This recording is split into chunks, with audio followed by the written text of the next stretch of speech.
Hello friends, तो स्वागत करते हैं आप फिर से एक नए वीडियो में। आज के इस वीडियो में हम लोग देखने वाले हैं क्लास 10th गौधली का गद्य खंड का जो तीसरा चैप्टर है, जिसका कि नाम है भारत से हम क्या सीखे। इन्हीं के हम लोग आज सब्जेक्टिव क्वेश्चन को आज के इस वीडियो में करने वाले हैं। और आप लोग से रिक्वेस्ट, अगर इससे पहले का वीडियो आप लोग नहीं देखें तो हमारे चैनल के प्लेलिस्ट पे जाके देख सकते हैं। सभी चैप्टर के जो है सब्जेक्टिव ऑब्जेक्टिव क्वेश्चन दोनों आपको वहाँ पे मिल जाएंगे।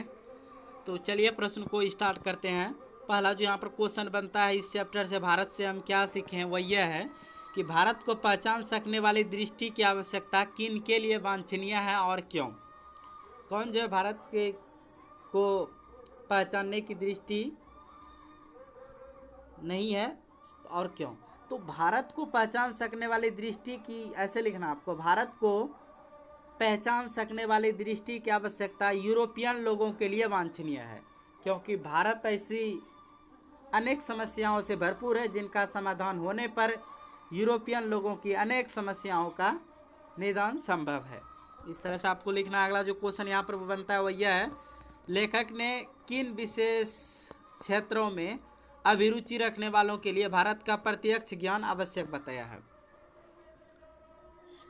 लेखक ने किन विशेष क्षेत्रों में अभिरुचि रखने वाले के लिए भारत का प्रत्यक्ष ज्ञान आवश्यक बताया है। तो लिखना आप लोग को, लेखक ने बताया है कि जिन्हें भू विज्ञान में, वनस्पति जगत में, जीवों के अध्ययन में, पुरातत्व के ज्ञान में, मौद्रिक अवस्था में एवं नीति शास्त्र जैसे विषयों में विशेष अभिरुचि है, उन्हें भारत का प्रत्यक्ष ज्ञान आवश्यक है। अगला जो क्वेश्चन, लेखक की दृष्टि में सच्चे भारत के दर्शन कहाँ हो सकते हैं और क्यों। बहुत बार एग्जाम में क्वेश्चन पूछा जा चुका है। तो लेखक की दृष्टि में सच्चे भारत के दर्शन जो है भारतीय ग्रामीण जीवन में हो सकते हैं, न कि मुंबई, दिल्ली, कलकत्ता जैसे शहरों में, क्योंकि भारतीय ग्राम्य संस्कृति में सच्चा भारत निहित है। भारत कहाँ बसता है, तो ग्राम में बसता है। सच्चा प्रेम, करुणा, सहयोग की भावना ग्रामीणों में कूट कूट कर भरा होता है। इसीलिए सच्चे भारत के दर्शन कहाँ हो सकते हैं, तो भारत में ही हो सकते हैं। अगला जो क्वेश्चन वह यह है, भारत की ग्राम पंचायतों को किस अर्थ में और किन के लिए लेखक ने महत्वपूर्ण बतलाया है, स्पष्ट करें। तो प्राचीन स्थानीय शासन प्रणाली या पंचायत प्रथा को समझाने का बहुत बड़ा क्षेत्र भारतीय ग्राम पंचायत में विद्वान है। भारत की ग्राम पंचायत जनता के साथ सीधा संपर्क करती है, जिन लोगों को अत्यंत सरल राजनीतिक इकाइयों के निर्माण और विकास से संबंध, प्राचीन युगीन कानून के पुरातन रूपों के विषय में अनुसंधान की महत्ता को समझने की क्षमता प्राप्त करनी है, उनके लिए भारत की ग्राम पंचायतों को लेखक ने महत्वपूर्ण बतलाया है। अगला जो क्वेश्चन बनता है वह यह है,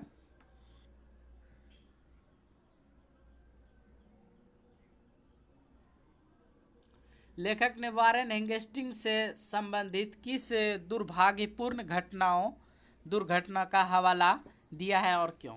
तो लेखक ने वारेन हेस्टिंग्स के द्वारा 172 दारिस नामक सोने के सिक्के ईस्ट इंडिया कंपनी के निर्देशक मंडल की सेवा में भेजे जाने पर कंपनी के मालिक द्वारा उनका महत्व नहीं समझना एवं मुद्राओं को गला देना दुर्भाग्यपूर्ण घटना है कहा है, क्योंकि वह एक धरोहर था, अन्वेषण का विषय था।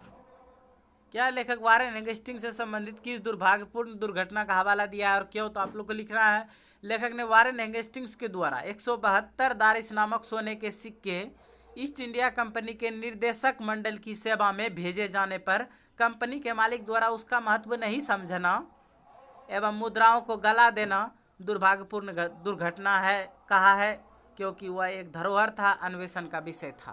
अगला जो क्वेश्चन है, भारत के साथ यूरोप के व्यापार संबंध के प्राचीन प्रमाण लेखक ने क्या दिखाए हैं। तो लेखक के अनुसार सोलोमन के समय में ही भारत, सीरिया और फिलिस्तीन के मध्य आवागमन के साधन सुलभ हो चुके थे। साथ ही इन देशों के व्यापारिक अध्ययन के आधार पर प्रमाणित होता है कि हाथी दांत, बंदर, मोर और चंदन आदि जिन वस्तुओं के ऑफिस से निर्यात की बात बाइबल में कही गई है वे वस्तुतः भारत के सिवा किसी अन्य देश से नहीं लाई जा सकती। अगला क्वेश्चन करें। अगला जो क्वेश्चन है, भारत किस तरह अतीत और सुदूर भविष्य को जोड़ता है, स्पष्ट करें। तो इनका आंसर आप लोग को लिखना है कि भारत अतीत और भविष्य को जोड़ता है। यहाँ मानवीय जीवन का प्राचीनतम ज्ञान विद्वान है। यहाँ की भूमि प्राचीन इतिहास से जुड़ी रही है। यहाँ की संस्कृति भाषा के द्वारा विश्व को चिंतन की ऐसी धारा में अवगाहन का अवसर मिलता है जो अभी तक अज्ञात थी। अतः यह बीते हुए काल और आने वाले समय के लिए सेतु के रूप में मान्य है। अगला जो क्वेश्चन है, मैक्स मुलर ने संस्कृत की कौन सी विशेषताएं और महत्व बतलाए हैं। तो मैक्स मुलर के अनुसार संस्कृत की पहली विशेषता उनकी प्राचीनता है। उनके वर्तमान रूप में भी अत्यंत प्राचीन तत्व भली भांति सुरक्षित है। संस्कृत की मदद से Greek, Latin, Gothic, Anglo Saxon जैसी ट्यूटैनिक भाषाओं, केल्टिन तथा स्लाव भाषाओं में विद्वान समानता की समस्या को आसानी से हल किया जा सका। अगला जो क्वेश्चन है वह संस्कृत और दूसरी भारतीय भाषाओं के अध्ययन में पाश्चात्य जगत को प्रमुख लाभों क्या क्या है। तो आंसर आप लोग को लिखना है कि संस्कृत और दूसरी भारतीय भाषाओं के अध्ययन से मानव जाति के बारे में पाश्चात्य जगत के विचार व्यापक और उदार बने हैं। लाखों करोड़ों अजनबियों तथा बर्बर समझे जाने वाले लोगों को भी अपने परिवार के सदस्य की भांति गले लगाने की संस्कृति का विकास हुआ। इनके अध्ययन ने मानव जाति के संपूर्ण इतिहास को एक वास्तविक रूप में प्रकट कर दिखाया जो पहले नहीं हो पाया था। इसके अध्ययन से पाश्चात्य जगत में विश्व के प्राचीनतम अवस्था का ज्ञान प्राप्त किया जा सका। अगला जो क्वेश्चन है वह समस्त भूमंडल में सर्वविध संप्रदा और प्राकृतिक सौंदर्य से परिपूर्ण देश भारत है। लेखक ने ऐसा क्यों कहा है। तो भारत ऐसा देश है जहां मानव मस्तिष्क की उत्कृष्टतम उपलब्धियों का सर्वप्रथम साक्षात्कार हुआ।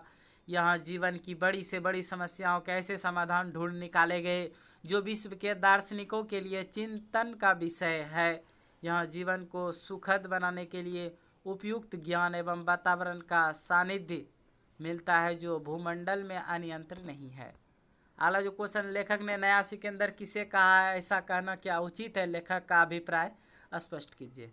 तो लेखक ने नया सिकंदर भारत को समझन जानना और संपूर्ण लाभ प्राप्त करने हेतु भारत आने वाले नवागंतुक अन्वेषकों, पर्यटकों एवं अधिकारियों को कहा है। उसी प्रकार आज भी भारतीयता को निकट से जानने के नवीन स्वपरदेशी को आज का सिकंदर कहना अतिशयोक्ति नहीं है, यह उचित है। अगला जो क्वेश्चन है, धर्मों की दृष्टि से भारत का क्या महत्व है अथवा धर्म की दृष्टि से भारत का क्या महत्व है, भारत से हम क्या सीखे, पाठ के आधार पर बताएं। तो आंसर क्या लिखना है, धर्म की दृष्टि से भारत का विशेष महत्व है। भारत प्राचीन काल से ही धार्मिक विकास का केंद्र रहा है। यहाँ धर्म के वास्तविक उद्भव, उसके प्राकृतिक विकास तथा उसके अपरिहार्य जियमा रूप का प्रत्यक्ष परिचय मिलता है। भारत वैदिक धर्म की भूमि है, बौद्ध धर्म की यह जन्मभूमि है, पारसियों के जरथुस्त्र धर्म की यह शरण स्थली है। आज भी यहाँ नित्य नए मतांतर प्रकट एवं विकसित होते रहते हैं। इस तरह से भारत धार्मिक क्षेत्र में विश्व को आलोकित करने वाला एक महत्वपूर्ण देश है। अगला क्वेश्चन हम लोग कर रहे हैं। अगला जो क्वेश्चन है, लेखक ने नीति कथाओं के क्षेत्र में किस तरह भारतीय अवदान को रेखांकित किया है। तो लिखना है, लेखक ने बताया है कि नीति कथाओं के अध्ययन क्षेत्र में नव जीवन का संचार हुआ है। समय समय पर विभिन्न साधनों और मार्गों द्वारा अनेक नीति कथाएं पूर्व से पश्चिम की ओर प्रवाहित रही। अगला जो क्वेश्चन इस वीडियो का लास्ट क्वेश्चन है और इस चैप्टर के भी, लेखक वास्तविक इतिहास किसे मानता है और क्यों। तो लेखक किसी विषय के भूल उद्भव स्रोत तक पहुँचने को उसका वास्तविक इतिहास मानता है, क्योंकि वहीं से उस विषय की मौलिकता, उसका विकास तथा उसकी शाखाओं प्रशाखाओं तथा जीवन मूल्य ज्ञात होता है तथा उसका अध्ययन फलदायी होता है। तो यह थे इस वीडियो के कुल 14 मोस्ट सब्जेक्टिव क्वेश्चन। अगर वीडियो अच्छा लगा तो वीडियो को लाइक कर अपने दोस्तों के साथ शेयर कर रहे हैं, और चैनल पे नहीं है अभी तक, चैनल पे आप लोग नए हैं तो चैनल को सब्सक्राइब कर लें। मिलते हैं इस तरह के अगले वीडियो में, तब तक के लिए जय हिंद जय भारत।